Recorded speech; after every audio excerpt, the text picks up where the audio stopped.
What if one night, your phone rang, and the voice on the other end belonged to someone who'd been gone for decades? Would you answer? Would you believe it? Or would you think you were finally losing your mind? Tonight's story isn't about ghosts or the supernatural. It's about something far deeper. A father, a son, and a single phone call that defied time itself. For 35 years, Arthur lived in silence, haunted by the last words he said to his boy. But when that old, disconnected phone rang in the middle of the night, what he heard on the other end changed everything. This is The Phone That Rang, after 35 years, and it will remind you that sometimes love doesn't fade when life ends. It just waits for the right moment to call again. The night had fallen over the small town of Redwood Valley, painting everything in shades of quiet blue. Inside a dimly lit living room, Arthur sat alone, staring at a silent telephone resting on a dusty wooden table. He was 74 years old, a man whose house still echoed with the voices of people who no longer lived there. The kind of man who had learned to live with silence as if it were another presence in the room. The phone hadn't rung in years, not since his wife Margaret had passed away. She used to say, "One day you'll answer a call that will change everything." He always laughed it off. But now, with no one left to call him, those words haunted him. Every evening, Arthur turned on the radio for company. The soft jazz filled the house, but it couldn't drown out the memories. His son leaving home, angry and broken. The argument they never fixed. The words that had ended everything. That night, as the rain tapped softly on the window, Arthur whispered into the emptiness. If only I could hear his voice again. Just once. At 2:17 a.m., the ring shattered the silence. Arthur froze. For a moment, he thought he'd imagined it. The phone, that old rotary model, disconnected from any visible line, rang again. A sharp, echoing tone that felt like it came from another lifetime. His hand trembled as he picked up the receiver. "Hello?" he said, voice quivering. Static. Then, a faint voice. "Dad?" Arthur's breath stopped. His knees nearly gave out. It couldn't be. That voice, the tone, the hesitation, he knew it. "David?" Silence followed. Then a deep, shaky breath. "I didn't think you'd answer." Arthur's mind raced. His son David had left home 35 years ago after their last argument. A storm of anger that ended with slammed doors and shattered promises. No letter, no call, nothing. And yet here he was, his voice older now, filled with the weight of time. "David, is it really you?" Arthur asked, his voice breaking. "Yeah, Dad, it's me," came the reply, muffled but unmistakable. Arthur sat down slowly, gripping the phone as if it were the last thing keeping him alive. "Where are you? Are you okay?" "I'm fine," David said softly. "I'm somewhere far, but I needed to hear your voice again." Arthur swallowed hard. "Son, I'm so sorry. For that day. For every word I said. I was proud. Too proud to admit I was wrong." "I know," David whispered. "But I was angry too. I thought I'd have time to fix things." Arthur pressed a hand to his chest. His heart pounded. "You can fix it now. Come home, David, please." But the line grew weaker, the static louder. "I can't," David said finally. "But I needed to tell you. I forgave you a long time ago." Arthur's vision blurred with tears. "Then come back. Please, let me see you." There was a pause, a breath that felt eternal. "Dad," David said, voice trembling. "I wish I could. But it's not that simple." The line crackled violently. Arthur shouted into the receiver, "David, don't hang up." "I'm not," came the distant reply. "I'm somewhere I don't understand. It's quiet here, peaceful. I didn't think I could reach you. But tonight, I could." Arthur's hand went cold. His body trembled. "David, what are you saying?" The silence stretched, filled only by the hum of the storm outside. Then came the words that froze Arthur's blood.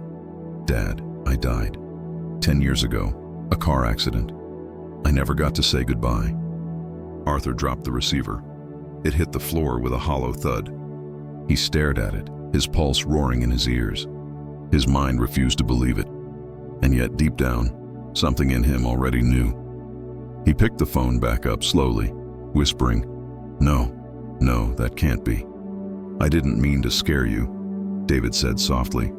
"I just needed you to know that it wasn't your fault, that I never stopped loving you." Arthur's tears came freely now. "Then why now, David? Why tonight?" "I don't know," David replied. "Oh, maybe because you needed to let go." For hours they talked, about memories long buried, about laughter and childhood, about all the ordinary moments that had slipped away. Arthur told him about his mother's passing, about the garden she'd kept alive until her last breath, and how he still talked to her picture every morning. David laughed quietly. "She told me to tell you she forgave you too." Arthur choked on his tears. "She did?" "Yes. She said you were always too hard on yourself." The clock on the wall ticked loudly, the only sound anchoring Arthur to the moment. "Do you remember the fishing trip?" David asked suddenly. "The one when I was 10 and we never caught a thing?" Arthur smiled through his tears. "I remember. You fell in the lake trying to save the sandwich I dropped." They both laughed, and for the first time in decades, Arthur felt something he thought was gone forever. Peace. The laughter faded into silence. "Dad," David said softly, "I don't think I can stay much longer." Arthur's voice cracked. "Please don't go. I can't lose you again." "You won't," David replied. "I'll always be here. Every time you think of me, every time the wind moves through the trees, that's me. You don't need the phone anymore." The static began to swell, louder now. The connection flickered like a dying light. "David!" Arthur shouted. "I love you! Do you hear me? I love you!" "I hear you," David whispered. "And I love you too, Dad. Always have. Always will." Then, silence. The line went dead. When morning came, Arthur sat by the phone, still holding the receiver to his chest. The rain had stopped and sunlight spilled through the window, illuminating the dust floating in the air. He looked at the clock. 7 a.m. He hadn't slept. Unsure if it had been a dream, he picked up the phone again. No dial tone. The line was still dead, as it had been for years. He slowly set it back on the hook, whispering, "Thank you." A few days later, his neighbor Emily came to check on him. She found him in his chair, peaceful, eyes closed, the phone resting on his lap. He was gone, but there was a smile on his face. The coroner later noted something strange. The old rotary phone, disconnected for years, had one faint sound inside the receiver, a low rhythmic hum, like the heartbeat of a signal that never stopped. They say grief is love with nowhere to go, but sometimes, if the love is strong enough, it finds a way, even across the silence of death.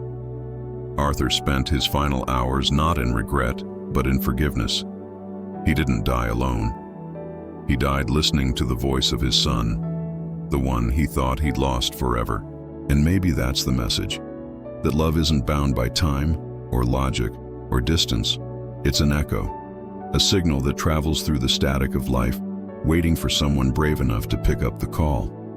So the next time you sit in silence and you think of someone who's gone, listen closely.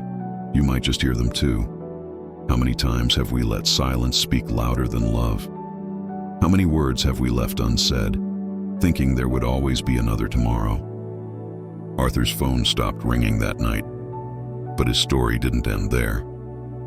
It became a message for all of us who've lost someone we never got to say goodbye to. Because maybe the things we think are gone forever are still reaching for us, through memories, dreams, or even the quiet hum of an old telephone in the dark. So if this story touched your heart, don't wait for time to call you back. Pick up your own phone and call the person you've been meaning to. Tell them what you never said, and if they're already gone, whisper it anyway. Because love, real love, always finds a way to be heard. Subscribe to Golden Lane for stories that remind you time can end, but love never does.